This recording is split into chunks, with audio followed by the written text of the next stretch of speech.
The freight train keeps rolling for the Seton Hall Pirates. After knocking off the Providence Friars 73-64, they are now 15-4. They're undefeated in conference, 7-0, and they are the owners of a 9-0 win streak. To date, they have been playing some of their best basketball, and when you look at this matchup, it really was the Romero-Gill show from start to finish. He finishes that game with 15 points, 6 rebounds, and 8 blocks. He almost had a double-double of blocks and points, but you can't speak enough about what he means to this team. He was a dominant presence down low, one of the contributing factors to why the Pirates led the points in the paint battle 32-23. And Wilnir, honest to God, I've never seen a big man like this for the Pirates since Angel Delgado, and he's on an absolute rampage.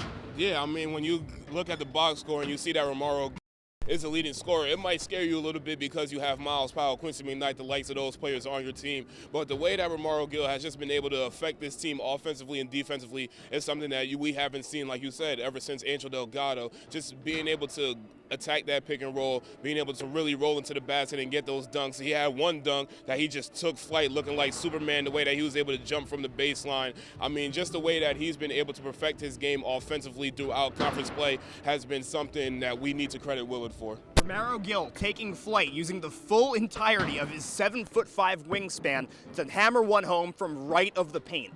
I've not seen range like that from him ever. So the fact that he was able to pull that off in this contest was one of the determining factors that absolutely deflated the Friars' attack. When you look at the team as a whole, another player who really chipped in was Rhoden. Both offensively, he finishes with 15 points and 8 rebounds, but defensively also, he absorbed a lot of hard hits. He was always down low when the Pirates needed him most, and he's not even playing in a natural position for him. With Sandro Mamukelashvili slated to come back within the next 2 to 3 weeks, he's still playing some of his best basketball at the 4. You got to think that when Mamu's healthy, this team's depth is going to be out of this world. Yeah, it's going to be crazy when Mamu really finds his stroke and is able to find himself back into a starting lineup or at least significant minutes. But for Rhoden, he's just been able to really find himself in that starting role. And we've seen, flashes of what he was able to do last year towards the end of the season, but this year is starting to play extended minutes, like you said, due to the absence of Mamukelashvili. It's been something that, again, another thing to credit Kevin Willard for, because Rhoden has had a lot of confidence in him.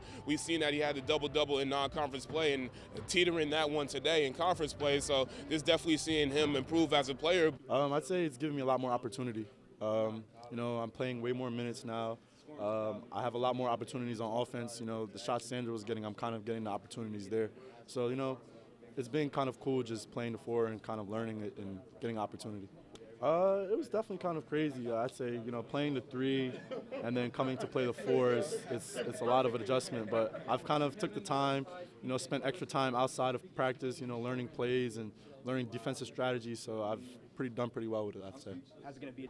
And talking about their confidence, Myles Powell was limited to just 6 shots on the entire game. Even so, though, even dating back to when he was injured, the term no Powell, no problem comes to mind, because with Powell limited, 3 other Pirates finished in double digits in scoring: McKnight, Rhoden, and Gill. This is a resilient team that bounces back, and they are so much more than just Myles Powell, even though he is arguably one of the best players in the NCAA currently.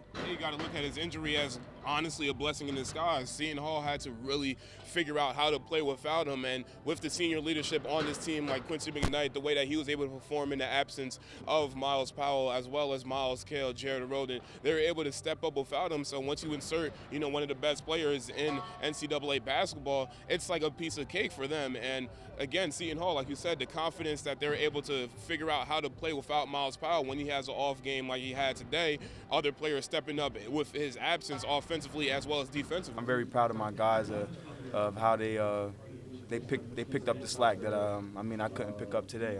I wasn't really scoring the ball, but I feel like everybody did their part, and we came out on top. And I just feel like we're just showing everybody across the country that it's not just the Myles Powell show. I had 3 points at halftime. We were still winning, and I feel like we pretty much had control over this game the whole time. And like I said, I wasn't really scoring the ball. So, I'm just happy for my teammates. I'm happy that we're still undefeated and we're still in the win column, and that's all that matters.